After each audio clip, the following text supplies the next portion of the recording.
Seleucus కోరుకుంటుందే మీరు అదే చేస్తున్నారు సమ్రాట్.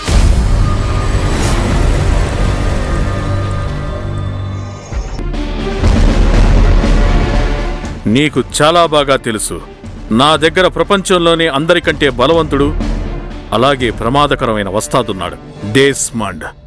ఇక మరి నీ వస్తాదెవరు ధనానంద? ఇదిగో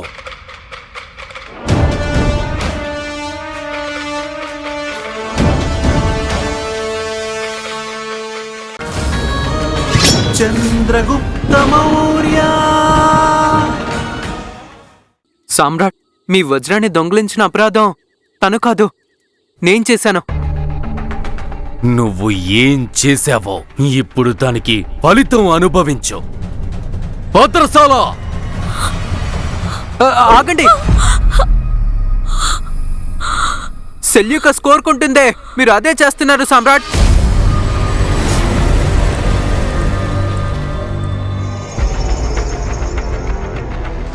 అవునా?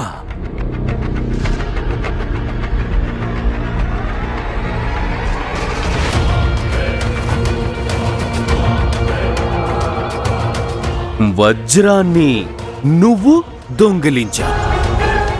దీంతో సెల్యూకస్ కి ఏంటి సంబంధం? నన్ను క్షమించండి సమ్రాట్, కానీ ఆ వజ్రాన్ని దొంగిలించమని నాకు సెల్యూకసే చెప్పాడు. తను నాకు ఒక మాట ఇచ్చాడు, నేను ఒకవేళ వజ్రాన్ని దొంగిలిస్తే తను నాకు 10,000 నాణాలు ఇస్తాను అని చెప్పాడు. కానీ సమ్రాట్, నేను ఆ వజ్రం నాణాల కోసం దొంగలించలేదు. దొంగలించడం వెనకాల నాకు 2 ఉద్దేశాలున్నాయి. మొదటిది, మన రక్షకులు ఎంత బాధ్యతగా ఉన్నారో మనం తెలుసుకోవచ్చు. ఇక రెండోది, మీకు అతని నిజమైన రంగుని చూపిద్దామనుకున్నాను. సామ్రాట్, తను ఎవరికీ కనిపించిన ఒక గుంట నక్క. ఒకవేళ నేను కాకపోతే తను వేరే వాళ్ళకి కూడా ఇంతే డబ్బు ఇచ్చి వాళ్ళని తనలో కలిపేసుకుంటాడు. నేను ఒకరోజు రాజ్కుమారి దూరధరని ఆ దొంగల నుంచి కాపాడాను కదా, అందులో కొంతమంది నన్ను సెల్యూకస్ దగ్గరికి తీసుకుని వెళ్లారు. నేను సమ్రాట్ ధనానంద్కి చాలా దగ్గర వాడినని తనకి ఎలా తెలిసిందో ఏంటో. దాన్ని ఉపయోగించుకొని తను తన స్వార్థాన్ని పొందుకోవాలనుకున్నాడు సమ్రాట్. సమ్రాట్, మనం తను ఎప్పటికీ నమ్మలేము. తను ఈరోజు వజ్రం దగ్గరికే వచ్చాడు, కానీ రేపు మీ మెడ మీదే చేయి పెడితే మీరు కొంచెం తన దగ్గర నుంచి జాగ్రత్తగా ఉండాలి సమ్రాట్. మరి నువ్వు ఈ సమాచారం సమ్రాట్కి లేదా ఎవరికైనా ఎందుకు చెప్పలేదు? సమాధానం చెప్పు నాకు. అసలు నన్ను నమ్మే వాళ్ళు ఇక్కడ ఎవరున్నారు? సమ్రాట్, నా దగ్గరున్న సమాచారం మామూలుది కాదు. ఈ మాటలే ఆయుధంగా మారి ఆ సెల్యూకస్ లాంటి మహారాజుకు మీరు ఎదురు తిరిగేవారు. నేను ఎప్పుడు అనుకున్నాను, తను ఎప్పుడైతే మీ దగ్గర నుంచి వెళ్ళిపోతాడో మీకు వెంటనే చెప్పేద్దాం అనుకున్నాను. అప్పట్లోనే ఇదంతా జరిగిపోయింది. సమ్రాట్, మీకు అనుకూలంగా లేనివి నేను ఎందుకు చేస్తాను సమ్రాట్?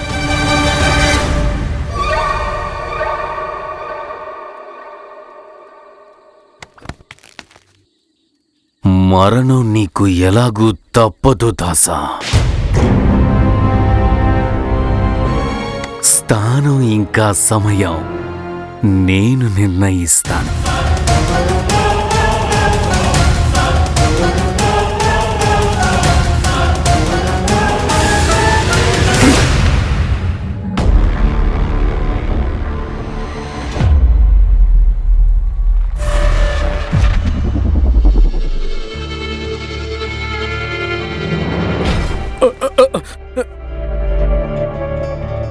అసలేం చేస్తున్నావు నువ్వు?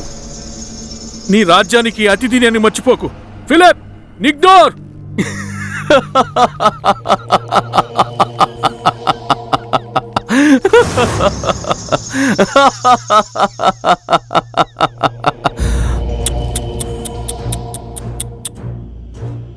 బాధ అనిపిస్తుంది కదా? ఎప్పుడైనా ఎవరైనా మన బలహీనతలకు ప్రత్యక్ష సాక్ష్యం అందరికంటే మనకు దగ్గర వాళ్ళ ఎదురుగా చూపించినప్పుడు. కాని ఇలా చేయటానికి ప్రేరేపించింది మీరే కదా మిత్రమా సెల్యూకస్. ఈ రోజు పొద్దున్న మీరు నాకు ఏం చెప్పారు? నా సైన్య బలగం శక్తివంతమైనది కాదని. ఇక ఉదాహరణ రూపంలో మీరు నాకు నా వజ్రాన్నే కానుకగా ఇచ్చారు. అయితే నేను కూడా అనుకున్నాను దీనికి సమాధానం మీకు ఏ రకంగా ఇవ్వాలి అని.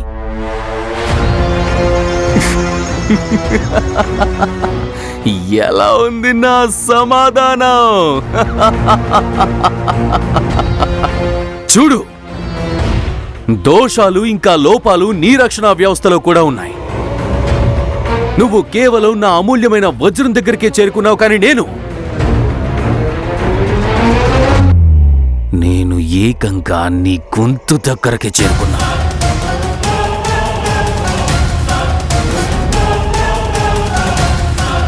ఇక నేను నీకు నా రాజ్యంలో గుడారాలు వేసుకోవడానికి అనుమతి ఎలా ఇవ్వాలి మిత్రమా? కొంచెం ఆలోచించు. నువ్వు సురక్షితంగా ఉన్నావు ఎందుకంటే నేను నీ మిత్రుణ్ణి కాబట్టి.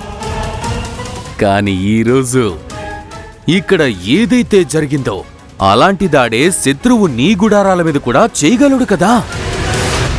నువ్వేం ఆశిస్తున్నావు? నేను కేవలం ఆశించేది ఒకటే, మన రాజకీయ సంధి అలాగే స్నేహంలో ఏ రకమైన ద్వేషాలు కలగకూడదు అని. అందుకనే నేను నీకొక అవకాశం ఇవ్వాలనుకుంటున్నాను. ఒక్క అవకాశం. అది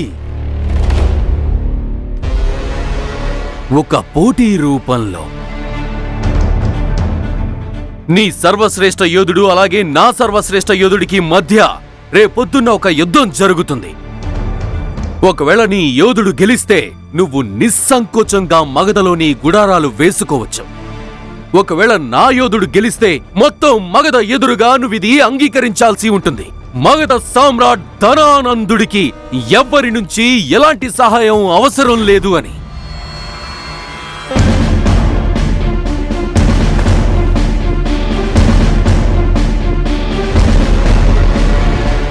నీకు చాలా బాగా తెలుసు, నా దగ్గర ప్రపంచంలోనే అందరికంటే బలవంతుడు అలాగే ప్రమాదకరమైన వస్తాదున్నాడు, దేస్మండ్.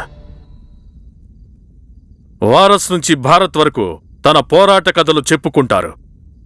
తను ఒక్క యుద్ధంలో కూడా ఓడిపోలేదు. ఇక మరి నీ వస్తాదెవరు ధనానందా? ఇదిగో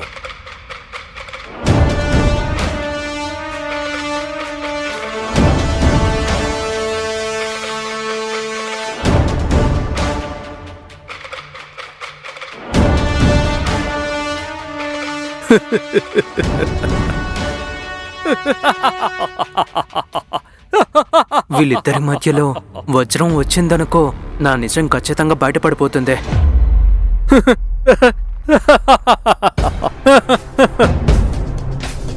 ఈ చిన్నపిల్లాడు, పసివాడు, ఎలుక, ఇతను డెస్మండ్తో పోరాడతాడా? సరే సామ్రాట్, మీరు కోరుకున్నట్టు మాకీ షరతు అంగీకారమే. ఇంత బిగ్గరగా నవ్వావంటే ఖచ్చితంగా ఊపిరి గొంతులో ఇరుక్కుపోయి నీ ప్రాణాలు పోతాయి. రేపు యుద్ధభూమిలో కలుద్దాం. రేపటి తర్వాత చంద్రగుప్తుడు ఉదయించే సూర్యుణ్ణి చూడలేడు ఆచార్య. నాకు తెలిసిప్పుడు సమయం వచ్చిందనుకుంటా మీరు మీ కల నెరవేర్చడం కోసం ఇంకొక మార్గాన్ని వెతకడం మొదలుపెట్టడానికి. సఫలతకు మరో మార్గం ఉండదు భైరవ. చంద్రగుప్తుడికి కూడా లేదు. ఆచార్య, మీరు ఈ సమయంలో ఎక్కడికెళ్తున్నారు? శిష్యుడు మొండితనంతో గురువు తోడు వదిలేసినా సరే, కాని గురువు తన శిష్యుణ్ణి ఎప్పుడూ ఒంటరిగా వదిలిపెట్టడు. ప్రత్యేకించి విషయం అఖండ భారతావనికి కాబోయే సామ్రాట్ ప్రాణాలకు సంబంధించిందైనప్పుడు నేను మౌనంగా కూర్చోలేను. ఏంటి? వద్దాచార్య, అక్కడికి వెళ్ళడం ప్రమాదకరం అవుతుంది. ఆపదల ధారను చీల్చుకుని సఫలత అనే సూర్యుడు ఉదయిస్తాడు.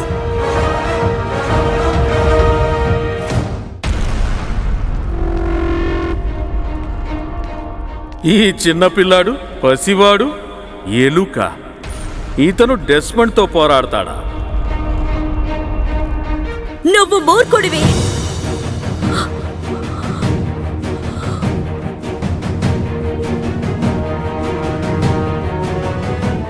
అమ్మా,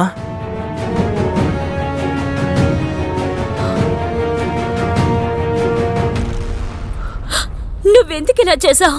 నన్ను కాపాడటం కోసం నువ్వు నీ జీవితాన్ని ఎందుకు పణంగా పెట్టావు? చెప్పు నువ్వు.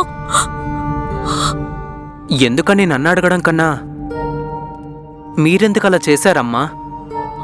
మీకు ముందు నుంచి తెలుసు కదా ఆ వజ్రాన్ని దొంగలించింది నేనే అని.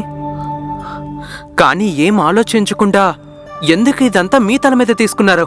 ఆ మాటలని ఎందుకు విన్నారు? ఒక మాట కూడా చెప్పలేదు నాకు. ఎందుకు? ఎందుకంటే నాలాగా మీకు కూడా ఏం తెలియదు కదమ్మా. మనిద్దరం ఎంత కష్టంలో ఉన్నా ఒకరినొకరం ఎందుకు కాపాడుకుంటామని.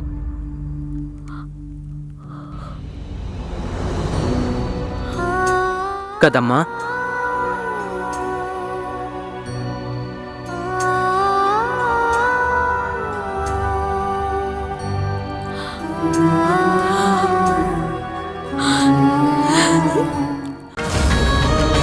చంద్రగుప్త మౌర్య